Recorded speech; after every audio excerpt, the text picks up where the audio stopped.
Bonjour et bienvenue dans le monde du Guaro Loco. Aujourd'hui, comparatif entre trois imprimantes très populaires à des prix vraiment raisonnables. On parle de la Creality Ender 3, ensuite de ça de la Geeetech A10 et de la Tevo Flash qui est tout récemment sortie. J'ai fait ici un comparatif pour pouvoir comparer puis rien oublier entre les trois modèles. Puis je ne dis pas qu'il y en a une qui est meilleure que l'autre, cependant on va regarder les pour et les contre de chacune des imprimantes. Alors, on va les comparer point par point. C'est pas tout en ordre, dans le sens que je parle pas juste du bed, ensuite de ça, juste de la tête d'extrusion. Mais je regarde les différents points qui me sont venus en tête. On va commencer avec les choses de base, c'est-à-dire les superficies d'impression. Alors ici, la Creality Ender, on a 220 par 220 par 250 de haut. La Geeetech 220 par 220 par 260 de haut. Et puis la Tevo Flash 235 par 235 par 250. Donc, pour chacun des points, je vais nommer une gagnante et une perdante. Si des fois, c'est tout à fait, je dirais pas absurde, mais complètement trop différent des autres, négativement parlant. Alors, au niveau de la superficie d'impression, je donne le plus 1 à la Tevo Flash qui a 235 par 235 par 250. La hauteur, c'est rare qu'on va imprimer jusqu'à 230 ou 240 ou 260 de haut, parce que la Geeetech imprime un petit peu plus haut qu'elle. Cependant, ça arrive qu'on a besoin de plus d'espace sur le bed. Elle a 235 par 235, celle-ci a 220 par 220, celle-ci a 220 par 220. Donc, je mets un thumbs up pour l'espace à la Tevo Flash.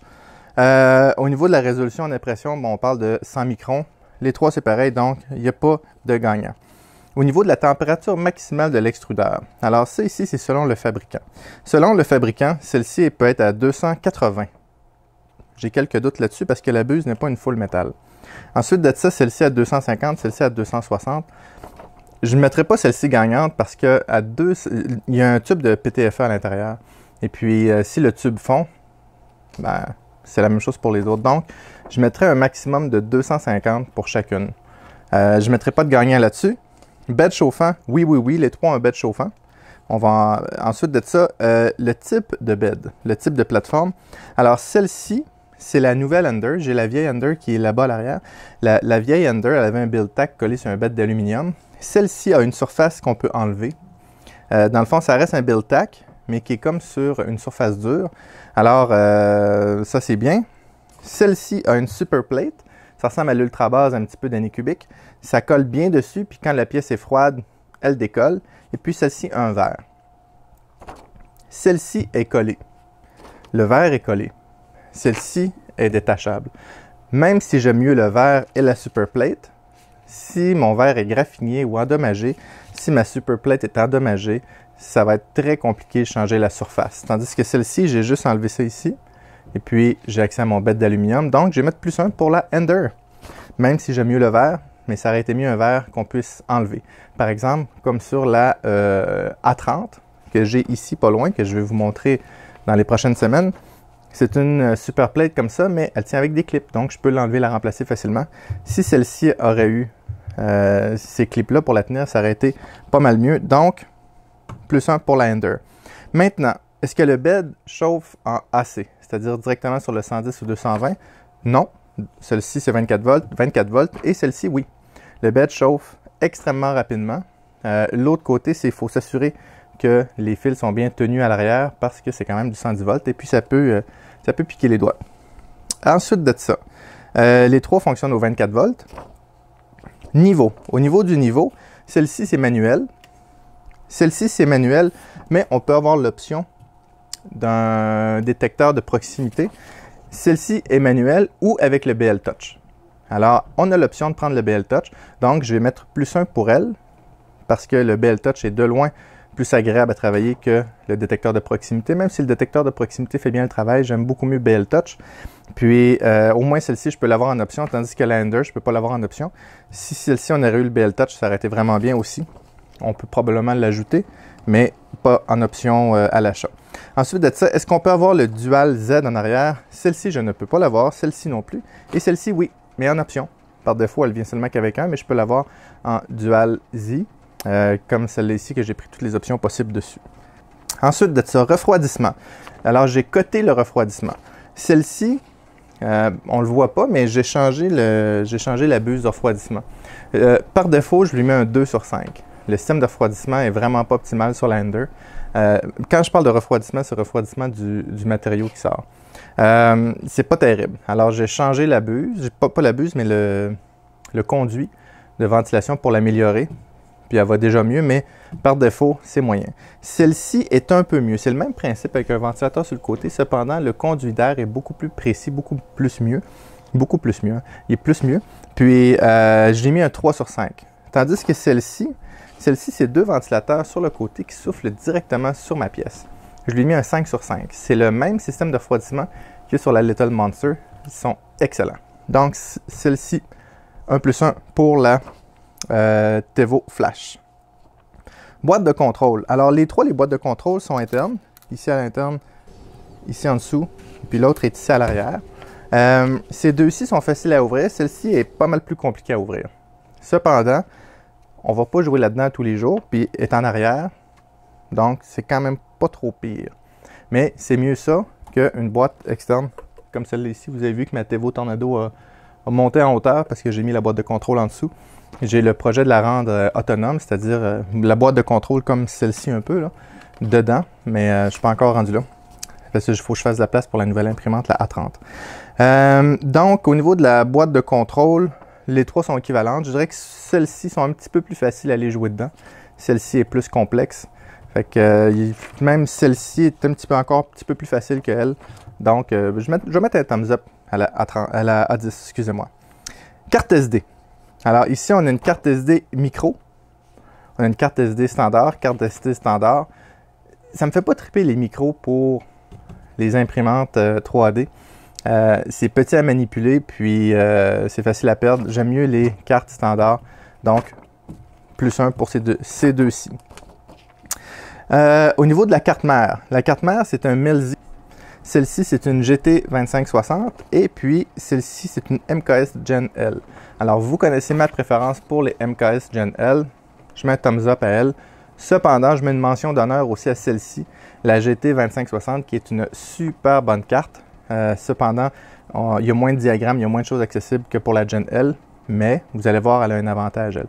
Mais je mets quand même le pouce sur la Tevo Flash avec sa Gen L. Au niveau des drivers, celle-ci et celle-ci, c'est des A4988 qui sont moyens, mais qui font le travail. Celle-ci, en option, on a les TMC 2100. Par défaut, j'ai vu qu'il y en a qui disaient que c'était des 4988 et d'autres des 2208. Je serais surpris que ce soit des 2208, parce que les 2208, normalement, sont plus chers que les TMC 2100. Peut-être. Mais bref, ce ne serait pas compliqué à les changer. Mais celle-ci, au moins, on peut avoir des bons drivers qui sont les TMC 2100. Donc, un autre pour la Tevo Flash. Recouvrement en cas de panne. Panne de courant, recouvrement. Celle-ci, oui. Celle-ci, oui. Celle-ci, non. Mais attention, le nouveau Marlin 119, que je vais pouvoir mettre là-dessus, le supporte. Donc, théoriquement, les trois devraient le faire. Cependant, je vais mettre un plus 1 à ces deux-ci parce que c'est très intéressant d'avoir le recouvrement en cas de panne. Ensuite de ça, au niveau du poids. Alors, ici, dans le coin droit, nous avons la Creality Ender de 7,8 kg. Au centre, 7,5 kg. Et celle-ci, 8,5 kg. Quasiment, c'est 1 kg de plus que celle-ci. Est-ce que c'est grave? Bien, ça nous montre le poids peut-être du bed. Parce qu'au niveau de la structure, c'est relativement similaire. Donc, ce n'est pas au niveau de la structure qu'il y a une différence de poids, c'est au niveau des mécanismes. Celle-ci est dual Z. Elle a une grosse tête. Elle a un bed en verre. Celle-ci aussi. Donc, c'est normal qu'elle soit un petit peu plus pesante, qu'il y a plus de métal. Mais, plus léger, c'est mieux. Moins de ghosting au niveau du déplacement du bed, tout ça. Donc, c'est celle-ci la plus légère. Donc, thumbs up pour la A10. Extrudeur. Alors, ici, c'est l'extrudeur. Par où on rentre le fil. C'est un Creality. Et puis, la G-Tech sont quasiment pareils. Cependant, la G-Tech est un peu meilleure parce que le filament est plus loin un petit peu de la vis. Mais celle-ci est un Titan de Tevo, qui sont des extrudeurs excellents. C'est mes préférés, à part les Titans de E3D, évidemment, qui sont un petit peu meilleurs selon moi. Mais bon, ils font super bien le travail. Les Titans de Tevo, donc plus 1 pour la Tevo Flash. La buse. Buse standard, buse Volcano. C'est quoi la buse Volcano? C'est les buses qui sont très très longues. Pourquoi elles sont longues comme ça? Parce que le bloc chauffant est dans l'autre sens. Donc, mon filament chauffe plus longtemps avant de sortir. Donc, je peux imprimer plus rapidement. Fait que définitivement, plus 1 pour la Tevo Flash. Quantité de driver libre. Pourquoi? Pourquoi quantité de driver libre? Simplement pour mettre un autre extrudeur ou même 2 autres extrudeurs. Celle-ci, je n'ai pas de driver libre. Je ne peux pas connecter un autre moteur dessus. Celle-ci, je peux en connecter 2 de plus parce que la carte mère a 6 drivers et celle-ci, 1 de plus. Donc, plus 1 pour la ATEC, la A10 de G-Tech et moins 1 pour la Ender. C'est rare que je mette un moins 1, mais la carte mère ne me plaît pas là-dedans. Elle n'a aucune possibilité d'expansion, ce qui est dommage. Si je veux mettre un BL Touch dessus, il faut que je sacrifie la carte SD, ce qui n'est pas très intéressant. Mais bref, plus 1 pour celle-ci. Mention d'honneur pour celle-ci aussi. Le prix moyen. Des fois, il y a des rabais, des fois, c'est un petit peu plus cher. On va y aller avec les prix moyens. Celle-ci est environ à 300 $, excusez-moi. Celle-ci, 250 $. Puis celle-ci, entre 300 et 500. C'est celle-ci la moins chère, à 250 $. Cependant, bon, il y a des frais de livraison puis tout ça, mais ça s'applique pour les trois. Donc, thumbs up pour la G-Tech qui est la moins chère. Facilité à modifier. Alors, j'ai mis une cote de 1 sur 5 sur la facilité à modifier l'imprimante. Celle-ci, je l'ai mis 1 sur 5. Elle n'est pas facilement modifiable à cause de la carte mère. La G-Tech, j'ai mis un 4 sur 5. Pourquoi? Parce que la carte mère est quand même facile, les drivers sont faciles à changer, c'est facile de rajouter des choses, mais pas autant que la Tevo Flash. La Tevo Flash, je lui ai mis un 5 sur 5, très facile à modifier. Il y a beaucoup de possibilités avec la carte mère que la Gen L. Celle-ci en a un petit peu moins. Malgré que la carte mère est très bonne, il y a moins de pins sur le board où je peux rajouter des choses. Donc, ici, j'ai mis 1 sur 5, 4 sur 5, 5 sur 5. Donc, un autre point pour la Tevo Flash. Qualité d'impression. C'est ça qui nous intéresse, dans le fond, la qualité d'impression, non? Alors, j'ai mis un 5 sur 5 sur celle-ci. On compare les trois ensemble. Là, okay? Il y en a qui impriment mieux, mais il y a des imprimantes à 100 000 $ qui impriment mieux que ça aussi. La qualité d'impression, j'ai absolument rien à dire sur la Creality Ender. Celle-ci, je lui mets un 4 sur 5. Celle-ci, je lui mets un 4 sur 5. Je vais vous montrer un petit peu plus proche différentes images du test que j'ai conçu, puis vous allez comprendre pourquoi. Au toucher, on voit que l'impression est très égale. Celle-ci est quand même bien. Celle-ci est quand même bien aussi. Mais au niveau qualité de finition, la Ender est supérieure aux autres. Mais les autres sont très bien quand même. Ils ont quand même 4 sur 5. C'est bien ça que j'ai mis. Qualité d'impression 5 sur 5, 4 sur 5, 4 sur 5. C'est quand même très bon. Mais celle-ci est un petit peu supérieure. Donc, ça pèse beaucoup dans la balance. Ensuite de ça, facilité de montage. Je lui ai mis 3 sur 5. Pas qu'elle est difficile, c'est qu'elle arrive un petit peu plus en pièces. Puis pour monter l'axe ici, je ne sais pas si vous vous souvenez, là, il faut vraiment mettre cette barre-là parallèle avec celle-là. Et puis, ça a été du trouble. Ensuite de ça, celle-ci, 4 sur 5. Elle a été quand même très facile à monter. Et puis, celle-ci, je lui ai mis 4 sur 5 lorsqu'elle arrive avec cette partie-là montée. Puis 3 sur 5, si elle arrive avec la partie d'en haut un peu démontée, montée à peut-être à 30-40% ou 80%. Donc, dépendamment du modèle, si on prend celle à 80%, 4 sur 5 à monter, même chose que elle. Pourquoi je n'ai pas mis 5 sur 5? Parce que tant qu'à moi, 5 sur 5, c'est une imprimante qui est déjà montée. Et ceux-là arrivent partiellement montés ou un peu moins que partiellement montés. Facilité d'opération, celle-ci, je lui ai mis 4 sur 5, 4 sur 5, 4 sur 5. Donc, il n'y a pas de gagnant là-dessus. La beauté de l'imprimante. Bon, qu'est-ce que ça change, la beauté de l'imprimante? Bien, pour des gens, c'est important que ça soit esthétiquement, visuellement beau. Esthétiquement et visuellement beau. Donc, celle-ci, je lui ai mis un 2 sur 5. Elle n'est pas belle.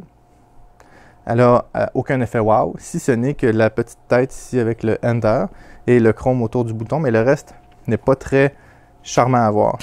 Celle-ci n'est pas plus charmante, même peut-être un peu moins. Je lui ai quand même mis un 3 sur 5. Non, excusez-moi, je me suis trompé. Beauté, 2 sur 5. Alors, la même chose que celle-ci, elle n'est pas plus belle. Elle est ordinaire. Celle-ci, je lui ai mis 4 sur 5. Pourquoi? Parce qu'au moins, ils ont fait l'effort de mettre des pièces rouges, de mettre un devant rouge, de mettre... ça, c'est la poignée que j'ai rajoutée. De mettre des choses de couleur. Le métal à l'arrière est de couleur. Est visuellement beaucoup plus belle que ces deux-là. ceux-là sont fades. Je pourrais mettre une Tevo Tarantula à côté, ou une A8 à côté, puis ils sont pas plus belles. Par exemple, la Little Monster avec le bleu et le noir, très très belle. La Tornado aussi, avec les bêtes de couleurs. Donc, Tevo font des imprimantes visuellement un petit peu plus attrayantes. Porte-bobine. C'est intéressant d'avoir un porte-bobine. Celle-ci est correcte. Celui-ci, je lui ai donné 3 sur 5. Il fait le travail, mais pas plus. Celui-ci, je le trouve un peu mieux. Déjà qu'il est un petit peu sorti vers l'extérieur, c'est plus facile pour rentrer dans l'extrudeur. Le fil est moins porté à plier. Et puis, donc, porte-bobine, 3 sur 5 pour celle-là, 4 sur 5 pour celle-là. Et puis, celle-ci, j'ai mis 0 sur 5. Parce que, il n'arrive pas de porte-bobine, il faut l'imprimer. Même une fois imprimé, il est un peu trop petit. Alors, la bobine frotte dans le bas ici. Donc, pas très utile, le porte-bobine. J'ai mis 0 sur 5. Je n'aime pas ce porte-bobine-là. Ce que je vais faire, je vais le prendre, je vais l'allonger un petit peu pour qu'il soit fonctionnel, puis là, ça va être correct. Mais vu qu'il ne vient pas de porte-bobine.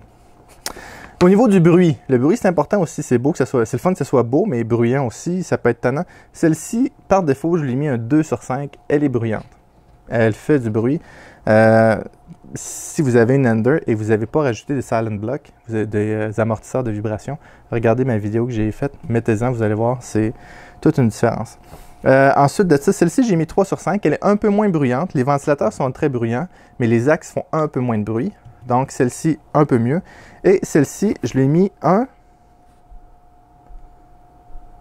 4 sur 5. Elle est très silencieuse, mais le ventilateur de la carte mère fait du bruit. Je vais me mettre un genre d'un échappement pour couper le bruit un peu. Donc, celle-ci, 4 sur 5, c'est quand même très bien, très silencieuse.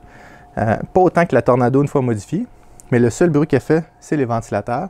C'est quand même acceptable. Fiabilité, les trois, je les ai mis 5 sur 5. J'ai pas eu de trouble avec les trois. Celle-ci, ça fait un petit peu plus longtemps que je l'ai. Ensuite, j'ai eu celle-là. J'ai imprimé un petit peu plus avec la Ender et la JTech que la Tevo. Cependant, les trois me semblent très, très fiables. 3 bonnes imprimantes. J'ai pas eu de trouble avec. Puis en plus, si vous remarquez, les 3 sont quasiment stock. Elle, j'ai mis des silent blocks dessus et une buse différente.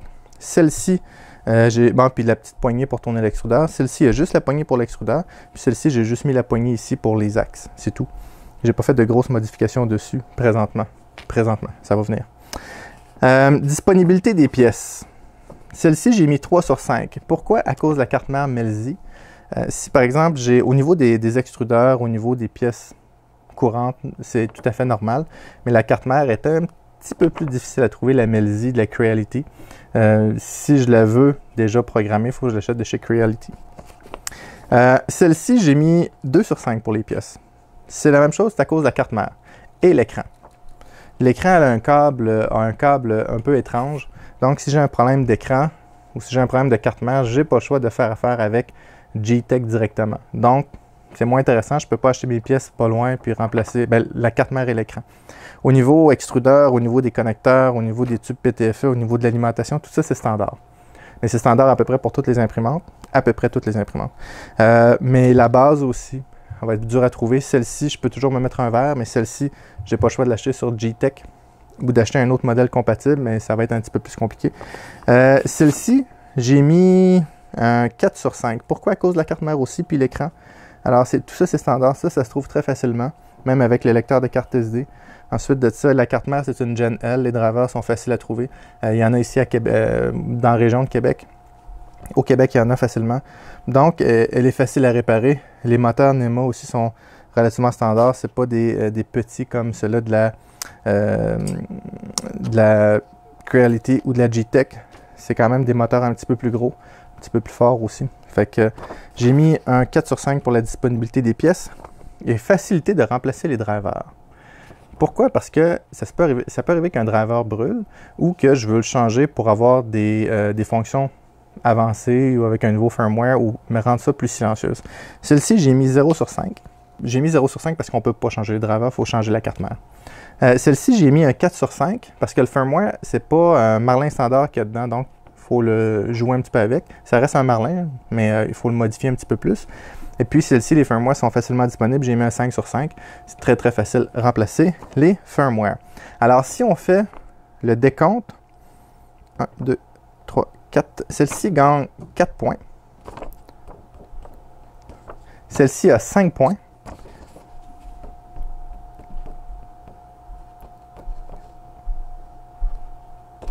15 points. 15 points, mais il faut faire attention. C'est à cause de certaines options. Par exemple, le Dual Z, le BL Touch, elle a gagné des points, mais si je prends le modèle à 300 $, elle n'en a pas. Donc, si j'enlève les options dessus, j'enlève 1, 2, 3 points. Ça fait quand même 12 points. Fait qu'à 300 $, celle qui a le plus de points, c'est celle-ci. Mais attention. Attention. Le support de Tevo n'est pas le meilleur au monde. Le support de Tevo est lent et compliqué. Donc, c'est beaucoup de points qu'elle perd à cause de ça. D'accord? Mais Tevo, lorsque j'ai un problème avec, je ne communique pas avec Tevo, j'achète mes pièces ailleurs. Parce que ça ne me tente pas d'attendre 2 mois pour avoir le support de Tevo puis me faire poser des questions du genre « Est-ce que ton interrupteur est à on ?» C'est correct qu'il pose des questions, mais je n'ai pas envie de ça. J'ai testé le support de G-Tech. Pourquoi j'ai testé le support de G-Tech? Parce que la A30, après une impression, l'autre imprimante que j'ai, la carte mère a brûlé. Ça arrive. C'est de l'électronique, puis ça peut arriver. Il y a peut-être une fluctuation, peut-être un problème avec l'alimentation. Bref, la carte mère a brûlé et en dedans de 24 heures, elle était déjà shippée. Je ne l'ai pas reçue encore. Cependant, ça s'est fait par Messenger. Sur Facebook. J'ai dit, écoute, j'ai un problème avec mon imprimante, voici mon numéro de commande, parfait. Veux-tu tester ça? J'ai fait 3 tests. Et puis ils m'ont dit, parfait, c'est la carte mère, on t'envoie ça. Ils m'ont communiqué avec les gens d'AliExpress instantanément. Là. Ça a pris 10 secondes. Puis la personne d'AliExpress m'a dit, c'est confirmé, c'est envoyé, tu vas recevoir ça prochainement. Puis ça, c'est arrivé cette semaine. Là, quelques jours, là 3 jours. Donc, ça va peut-être prendre 2 semaines à arriver, mais ça a été super simple. Et celui de Creality, de ce que j'ai entendu dire, ils ont un bon service aussi, mais je n'ai pas pu le tester. Donc, celle-ci perd beaucoup de points pour le support. C'est à considérer. Si, par exemple, mon bed brise et je veux le passer sur garantie, ça risque d'être long. J'ai vu des histoires d'horreur jusqu'à 2-3 mois de communication avec Tevo pour avoir des pièces. G-Tech, elle gagne des points pour le support. Creality, je n'ai pas pu le tester, mais j'ai eu quand même des bons commentaires sur Creality. Donc, c'est mon évaluation pour ces 3 imprimantes-là. J'espère que vous avez aimé ça. J'espère que ça va vous guider dans le choix de votre imprimante. C'est mes évaluations personnelles. Peut-être que vous avez eu des expériences différentes. Je ne dis pas que j'ai fait des tests parfaits, scientifiques, tout ça, mais c'est mes expériences, c'est mon expérience personnelle avec ces imprimantes-là. Peut-être que vous avez eu des expériences différentes, mettez-les dans les commentaires. Si vous avez une préférence pour la Ender pour X ou Y raison, c'est pas plus grave que ça.